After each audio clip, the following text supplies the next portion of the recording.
저희 아이가 교회 근처에 있는 D중학교를 다녔는데 가끔 친구들이 이런 질문을 하더라고 합니다.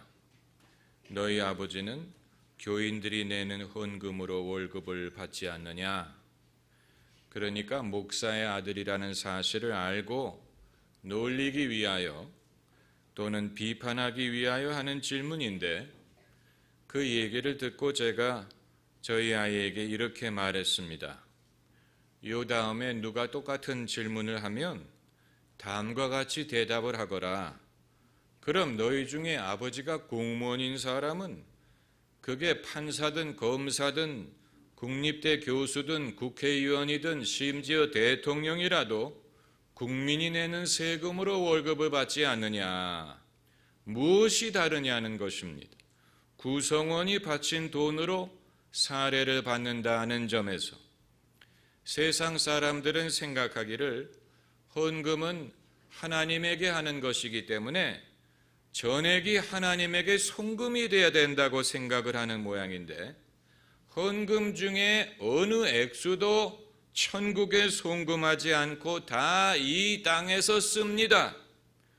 오늘 랍비가 헌금 바구니를 땅에 쏟으면서 이렇게 말했다고 하지요. 땅에 떨어지는 것은 제가 갖고 하늘로 올라가는 돈은 하나님이 가지시오. 그런 식으로 생각하면 한 푼도 하늘로 올라가지 않고 다 땅으로 떨어집니다. 만일 하나님께 드린다는 말이 돈이 하늘로 올라가는 줄로 생각하는 거라면 그건 잘못 생각하고 있는 것입니다. 우리의 드리는 헌금 중에 한 푼도 하나님이 직접 취하지 않으시고 다 당신의 일을 위하여 이 땅에서 쓰게 하십니다. 예수님은 당신의 제자들에게 헌금을 수령할 수 있는 권한을 주셨습니다. 헌금을 수령할 수 있는 권한, 사람들이 너희에게 주는 음식을 먹으라고 말씀하셨고, 누가 너희에게 내 제자의 이름으로 냉수 한 그릇이라도 대접하면 그 상급을 잃지 아니하리라고 말씀하셨습니다. 왜 제자들이 복음을 전하러 갈 때 옷도 두 벌을 갖지 않고 전대도 없이 가라고 하셨느냐? 복음을 전하는 곳에서 사람이 은혜를 받으면 복음 사역에 필요한 비용을 댈 것이기 때문입니다. 어떤 이들은 사역을 더 순수하게 하기 위하여 사례를 받지 않겠다라고 말하는 사람들이 있는데, 그건 비성경적인 것입니다. 고린도전서 9장 14절에 복음 전하는 자들은 복음으로 말미암아 살리라고 명하셨다라고 기록이 되어 있습니다. 오늘 본문 말씀을 보면 아나니아와 삽비라라는 부부가 땅을 팔아 그 돈을 사도들의 발 앞에 두었다라고 했습니다. 2절에 사도들의 발 앞에 두니라. 그 전장 35절에도 바나바가 밭과 집을 팔아 그 돈을 사도들의 발 앞에 두었다라고 했습니다. 이것은 의미심장한 언어예요. 사도행전 어디에도 사람이 헌금을 하나님께 바쳤다라고 말하지 않고 사도들의 발 앞에 두었다라고 기록을 하고 있습니다. 이것을 우리가 주목해야 됩니다. 그리고 사도들이 그 헌금을 가져다가 각 사람의 필요에 따라 나누어 주었다고 했습니다. 그러니까 궁극적으로는 하나님께 드리고 하나님을 위하여 드리고 하나님 때문에 드리고 하나님께 드리는 마음으로 하는 헌금이지만, 실질적으로는 사도들의 발 앞에 두고 사도행전 저자도 그 사실을 주목하여 기록한 것입니다. 사도들에게는 헌금을 수령할 권한이 있었습니다. 어느 누구도 헌금을 요구한 건 아니에요. 헌금을 강요한 게 아닙니다. 적게 하든 많이 하든 안 하든 사도들이 그것을 강요한 게 아닙니다. 다만 성도들이 드리는 헌금을 수령할 수가 있었던 것입니다.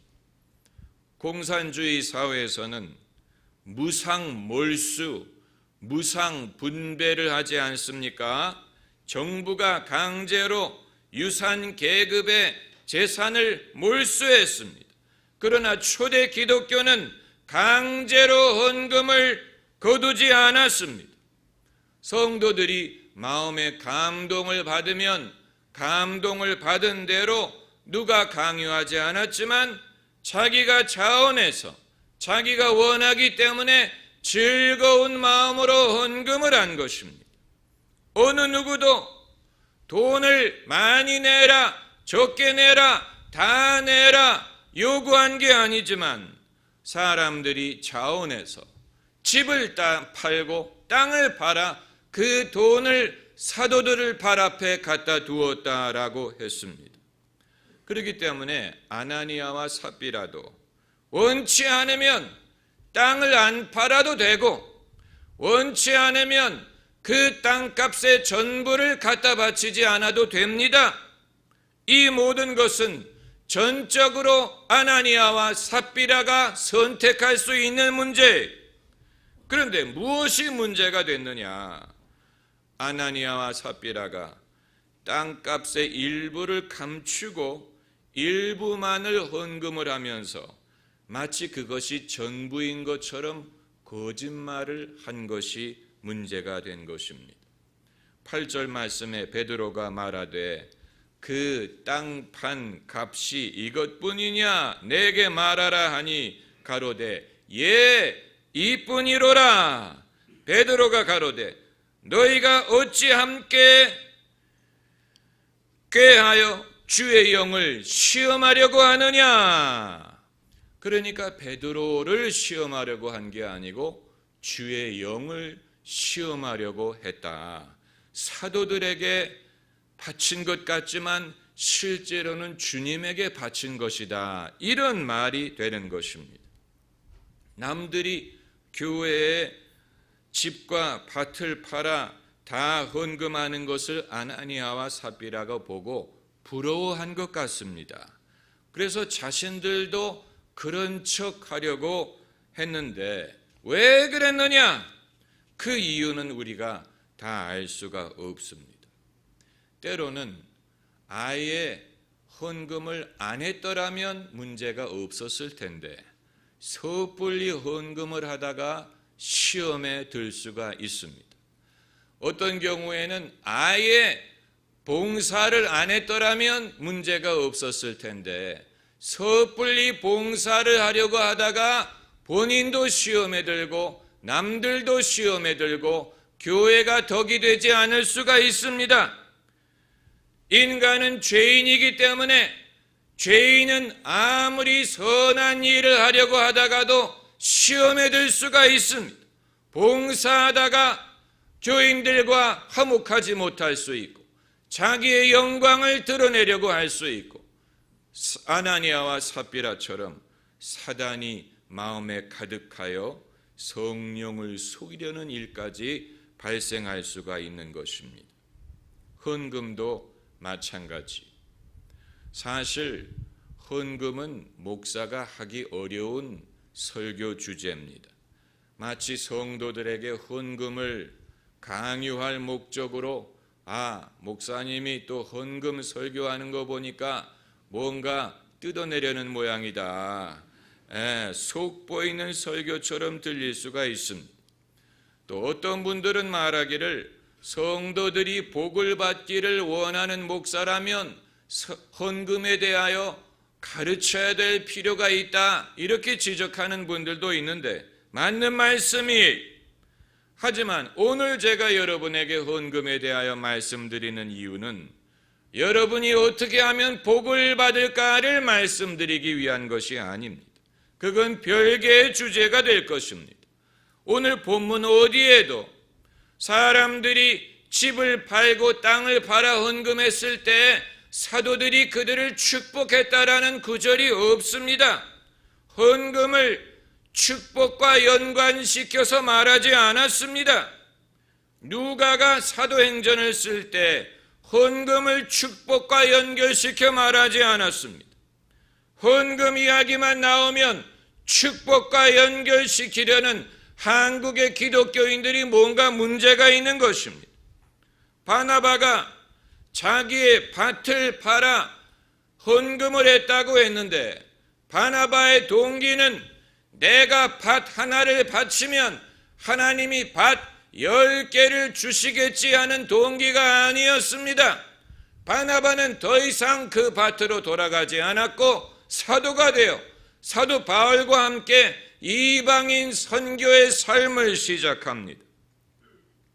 돌려받을 것을 기대하지 않고 아낌없이 드리는 사람, 그것이 진짜 헌금의 정신인 것입니다. 오늘 제가 이 말씀을 드리는 이유는 헌금의 성경적 원리, 그리고 하나님이 그것을 얼마나 중요하게 여기시는가를 말씀드리기 위한 것입니다. 헌금은 하나님 때문에 하고 하나님을 위하여 하고 하나님께 드리는 마음으로 하는 것이지만 정확히 말하면 헌금은 교회에 하는 것이고 교회는 그 헌금을 하늘에 송금하는 게 아니고 땅에서 하나님의 이 일을 하는 데에 사용을 합니다. 우리가 그 사실을 정확하게 알고 이해를 해야 됩니다. 이 점에 대해 교회가 정직하게 말해야 됩니다. 어떤 교회는 마치 헌금이 하나님에게 송금하는 것처럼 말을 하는 교회가 있는데 그건 성도들을 잘못 인도하는 것입니다. 교회는 교회의 사명을 감당하기 위하여 돈이 필요하고 성도들이 정성껏 드리는 헌금으로 그것을 충당합니다. 이 헌금을 교회가 어디에 어떻게 사용하느냐 하는 것은 교회의 리더들이 고민하고 의논하고 정하는 것입니다. 그 목적으로 교회 당회가 존재하고 재직회가 있고 공동회가 있는 것입니다. 이건 상식적인 것이고 당연한 것입니다. 그리고 그 내역을 성도들에게 공개하지 않습니까? 하나님은 헌금의 액수 그리고 심지어 헌금을 하느냐 안 하느냐에 그걸 그렇게 따지시는 것 같지는 않습니다. 왜냐하면 과부가 2렙돈 헌금한 것을 남보다 많이 했다라고 말씀하신 것을 보면 액수를 주님이 중요하게 생각하시는 것 같지 않습니다. 그것보다는 마음을 보시는 것 같습니다. 그건 무엇을 말하느냐? 하나님이 무심하지 않다는 사실을 보여줍니다. 아나니아와 삽비라가 한 행위에 대하여 하나님이 그것을 지적하셨다는 말은 비록 하나님에게 송금하는 것이 아니고 사도들의 발에 갖다 두는 것이지만 하나님은 헌금을 중요하게 보시고 지켜보시고 무심하지 않았다는 것을 보여주는 것입니다. 하나님이 우리의 돈을 필요로 하는 게 아니지만 헌금하는 사람의 마음과 행위를 지켜보십니다. 그렇기 때문에 아나니아와 삽비라가 사람에게 거짓말을 한 것이 아니고 성령에게 거짓말을 했다. 얼마나 무서운 지적입니까? 이것이 성령을 시험하는 행위. 비록 하나님에게 직접 송금하는 것이 아니고 교회에 드리는 것임에도 불구하고 성령은 그것을 중요하게 여기시고 그것을 지켜보고 계십니다. 오늘 이 사실을 여러분에게 말씀드리고자 하는 것입니다. 교회가 성도들의 헌금을 받는 것도 주님의 주신 고난에 의한 것입니다. 이건 매우 거룩한 고난입니다. 이 고난을 얼마나 충실하게 사용하느냐 하는 것은 하나님이 판단하실 것입니다. 그렇기 때문에 두려움과 떨림으로 해야 됩니다. 거룩한 사명이 부담이 된다고 거부할 수 없습니다. 부담이 된다고 우리 교회는 헌금 받지 않겠다 할 수 없습니다. 성도들이 믿음으로 드리는 헌금을 주님의 이름으로 수령하고 축복해야 될 임무가 교회에 있습니다. 아나니아와 삽비라가 왜 돈의 일부를 숨겼을까? 아까웠기 때문입니다. 충분히 이해가 됩니다. 나를 위해 돈을 쓸 때는 아깝지 않지만 남을 위해 돈을 쓸 때는 아까운 것이 인간이에요. 옛날에 후라이보의 곽규석 목사님이 간증하실 때 들어보니까 수입이 적을 때는 11조 하는 게 쉬운데 수입이 많아질수록 어렵다라고 말하는 것이 기억이 납니다. 수입이 많아지면 헌금하는 것이 쉬울 것 같은데 더 어려워지더라는 것입니다. 그런데 아까운 마음이 드는 것과 속이는 것은 전혀 다른 문제. 4절에 내 임의로 할 수 없었더냐? 하나님이 그 돈을 탐내는 게 아니에요. 베드로가 그 돈을 탐내는 게 아니에요. 그 돈은 어디까지나 아나니아의 돈이에요. 본인이 임의로 할 수 있는 것입니다. 안 하면 그만이에요. 그러나 일단 헌금을 하게 되면 바르게 해야 되는 것입니다. 하나님이 그 중심을 보시기 때문에 고린도후서 9장 7절에 인색함으로나 억지로 하지 말지니 하나님은 즐겨내는 자를 사랑하시니라. 한번 따라해 보세요. 하나님은 즐겨내는 자를 사랑하시느니라. 미국의 어떤 교회들은 헌금 시간이 되면 여러분 우리 즐거운 마음으로 헌금하십시다 하고 박수를 치고요. 헌금 봉투를 주님께 드린다는 의미로 이렇게 흔들기도 합니다. 여러분 우리가 기왕에 헌금을 할 것이라면 즐거운 마음으로 해야 내게도 복이 되고 하나님에게도 영광이 되고 교회에 은혜가 되지 않겠습니까? 기왕에 하는 것이라면 봉사도 기왕에 봉사하는 것이라면 즐거운 마음으로 해야 내게도 복이 되고 하나님이 기뻐하시고 교회에 덕이 되지 않겠습니까? 그러나 안 할 수는 없고 마음은 내키지 않다 보니까 시간에 딱 맞춰서 오고 얼굴이 굳은 표정이고 헌금을 할 때 갯돈 내는 마음으로 하고 봉사할 때도 마치 학부형이 점심 봉사하는 마음으로 하고 여러분 그것은 바른 것이 아닙니다. 기왕에 할 것이면 목회든 선교든 봉사든 헌금이든 기왕에 할 것이라면 기쁜 마음으로 해야 됩니다. 즐거운 마음으로 해야 됩니다. 그것이 내게도 은혜가 되고 남들에게도 복이 되고 교회의 기쁨이 됩니다. 그것을 하나님이 기뻐하십니다. 헌금도 신앙생활의 일부요, 예배의 일부예요. 그렇기 때문에 우리가 예배 중에 헌금 시간이 있는 것입니다. 예배의 일부이기 때문에 하나님이 우리의 예배를 받기를 원하시는 것처럼 우리의 헌금을 받기를 원하는 것입니다. 창세기 4장에 아벨이 하나님께 예물을 드릴 때 하나님이 아벨과 그 예물을 연락하셨다라고 했습니다. 아벨의 예물만을 연락하신 게 아니고 아벨과 그 예물을 연락하셨다라고 했습니다. 하나님이 우리의 예배를 받으신다는 말은 우리를 받으신다는 뜻이, 하나님이 우리의 예물을 받으신다는 말은 우리를 받으신다는 뜻입니다. 그러므로 하나님께 예물을 드린다는 것은 매우 귀중하고 중요한 일이 되는 것입니다.